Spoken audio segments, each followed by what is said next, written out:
Idukki മാട്ടുപ്പെട്ടിയിൽ tourist bus മറിഞ്ഞ് അപകടത്തിൽ മരണം 3 Nagercoil Scott college computer science വിദ്യാർത്ഥികൾ സഞ്ചരിച്ച ബസ്സാണ് അപകടത്തിൽപ്പെട്ടത്. കുണ്ടള ഡാം സന്ദർശിക്കാൻ പോകുമ്പോഴാണ് അപകടം. ബസിന്റെ അമിത വേഗതയാണ് അപകടത്തിന് ഇടയാക്കിയതെന്ന് ദൃക്സാക്ഷികൾ പറയുന്നു. കെവിൻ, സുധൻ എന്നിവരെ ഗുരുതര പരിക്കുകളോടെ തേനി മെഡിക്കൽ കോളേജ് ആശുപത്രിയിലേക്ക് മാറ്റി. വിദ്യാർത്ഥികളെ കൂടാതെ 2 അധ്യാപികമാരും 1 അധ്യാപകനും 8 വയസ്സുള്ള ഒരു കുട്ടിയും ഉണ്ടായിരുന്നു ബസ്സിൽ. സുബിൻ തോമസ് ചേരുന്നുണ്ട്. സുബിൻ, ആദ്യഘട്ടത്തിൽ 2 വിദ്യാർത്ഥിനികളായിരുന്നു മരിച്ചത്. മൂന്നാമതായി ഒരു മരണം കൂടി സംഭവിച്ചിരിക്കുന്നു. നിലവിൽ ചികിത്സയിലുള്ളവരുടെ ആരോഗ്യ നില എങ്ങനെയാണ്? മറ്റ് വിവരങ്ങൾ? ഇന്ന് ഉച്ചതിരിഞ്ഞ് 2:30 ഇത്തരത്തിൽ അപകടമുണ്ടാകുന്നത്. ഈ മാട്ടുപ്പെട്ടിയിലെ വ്യൂ പോയിന്റിൽ നിന്നും തിരികെ കുണ്ടള ഡാം കാണാൻ പോകുന്നതിനിടെയാണ് ഈ ഒരു അപകടം ഉണ്ടാകുന്നത്. ഈ നിയന്ത്രണം വിട്ട വാഹനം, അമിത വേഗതയിലെത്തി നിയന്ത്രണം വിട്ട വാഹനം വളവിൽ മറിയുകയായിരുന്നു. ആദിക, വേദിക എന്നിങ്ങനെ 2 പെൺകുട്ടികളാണ് ആദ്യഘട്ടത്തിൽ, അതായത് സംഭവ സ്ഥലത്ത് തന്നെ വെച്ച് മരിച്ചത്. ഇതിനുശേഷം തേനി മെഡിക്കൽ കോളേജിലേക്ക് കൊണ്ടുപോകുന്ന വഴിയാണ് സുധൻ എന്ന വിദ്യാർത്ഥി മരിക്കുന്നത്. 2 പേർക്കാണ് ഗുരുതരമായി പരിക്കേറ്റിരുന്നത്. സുധനും കെവിനും എന്നീ 2 വിദ്യാർത്ഥികൾക്കാണ് ഗുരുതരമായി പരിക്കേറ്റിരുന്നത്. ഇതിൽ സുധനാണ് നിലവിൽ ഈ ആശുപത്രിയിലേക്ക് കൊണ്ടുപോകും വഴി മരണപ്പെട്ടത്. കെവിനെ തേനി മെഡിക്കൽ കോളേജ് ആശുപത്രിയിൽ പ്രവേശിപ്പിച്ചിട്ടുണ്ട്.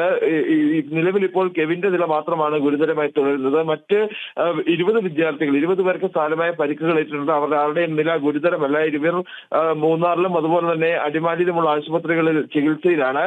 നാഗർകോവിൽ സ്കോഡ് ക്രിസ്ത്യൻ കോളേജിൽ നിന്നും ഇന്നലെ വൈകുന്നേരത്തോടു കൂടിയാണ് കൊല്ലത്ത് ഈ ഒരു 41 പേരടങ്ങുന്ന സംഘം എത്തുന്നത്. അവർ രാത്രിയോടുകൂടി അവിടെ നിന്ന് മൂന്നാറിലേക്ക് പുറപ്പെട്ടു.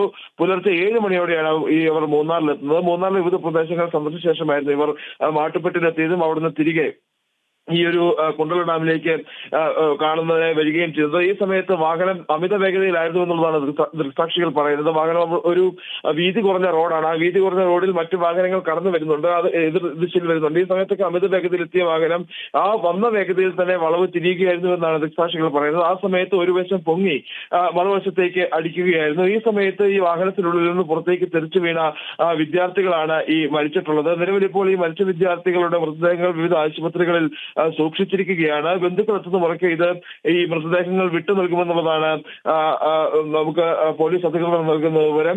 ഈ വിദ്യാർത്ഥി സംഘത്തോടൊപ്പം 3 അധ്യാപകരും ഉണ്ടായിരുന്നു. 2 അധ്യാപികമാരും 1 അധ്യാപകനും ഉണ്ടായിരുന്നു. ഈ അധ്യാപകരുടെ ഒരു 8 വയസ്സുള്ള കുട്ടിയും ഈ സംഘത്തിനൊപ്പം ഉണ്ടായിരുന്നു. ഏതായാലും നാടിനെ ഒന്നാകെ നടുക്കിയ, അല്ലെങ്കിൽ മൂന്നാറിന്റെ മാട്ടുപ്പെട്ടി ഒന്നാകെ നടുക്കിയ ഒരു അപകടമാണ് ഉണ്ടായിട്ടുള്ളത്. ഇതിൽ നിലവിൽ ഈ ഒരു അപകടത്തിന് കാരണക്കാരൻ, അല്ലെങ്കിൽ വാഹനം അമിത വേഗതയിൽ ഓടിച്ച വാഹനത്തിന്റെ ഈ ടൂറിസ്റ്റ് ബസിന്റെ ഡ്രൈവർ വിഘ്നേഷിനെ പോലീസ് കസ്റ്റഡിയിലും എടുത്തിട്ടുണ്ട്. ശരി, ഇപ്പോൾ സുബിൻ, അതിലൊരു കുട്ടി ഉണ്ടായിരുന്നല്ലോ, ഒരു 8 വയസ്സുകാരിയായ കുട്ടിയും കൂടി ഉണ്ടായിരുന്നു എന്ന് അറിയാൻ സാധിക്കുന്നുണ്ട്. കുട്ടിയുടെ ആരോഗ്യനില ഇപ്പോൾ തൃപ്തികരമാണോ? അതുമായി ബന്ധപ്പെട്ട് എന്തെങ്കിലും അറിയാൻ സാധിക്കുന്നുണ്ടോ? തൃപ്തികരമാണ്. സാരമായ പരിക്കുകൾ മാത്രമാണ് ഉള്ളതെന്നുള്ളതാണ് പറയുന്നത്. ഗുരുതരമായ പരിക്കുകൾ ഒന്നും തന്നെ ഉണ്ടായിട്ടില്ല. ഈ അപകടത്തിൽ ഗുരുതരമായി പരിക്കേറ്റിരുന്നത് കെവിനും അതുപോലെ തന്നെ സുധനുമായിരുന്നു. ഇതിൽ സുധനാണ് മരണപ്പെട്ടത്. കെവിനെ തേനി മെഡിക്കൽ കോളേജ് ആശുപത്രിയിലേക്ക് മാറ്റിയിട്ടുണ്ട്. ബാക്കി 19 പേർ ഈ അടിമാലിയിലെയും അതുപോലെ തന്നെ മൂന്നാറിലെ ടാറ്റയുടെയും ആശുപത്രിയിൽ പ്രവേശിപ്പിച്ചിട്ടുണ്ട് എന്നുള്ളതാണ് നമുക്ക് ലഭിക്കുന്ന വിവരം. ഈ 8 വയസ്സുള്ള കുട്ടിയുടെ 8 വയസ്സുകാരെ കുട്ടിയുടെ ആരോഗ്യനില സംബന്ധിച്ച്, അല്ലെങ്കിൽ ആരോഗ്യനില ചെറിയ പരിക്കുകൾ മാത്രമേ ഉള്ളൂ എന്നുള്ളതാണ് നമുക്ക് ലഭിക്കുന്ന വിവരം. ശരി, സുബിൻ തോമസ് ആണ് ഇടുക്കിയിൽ നിന്ന് ചേർന്നത്.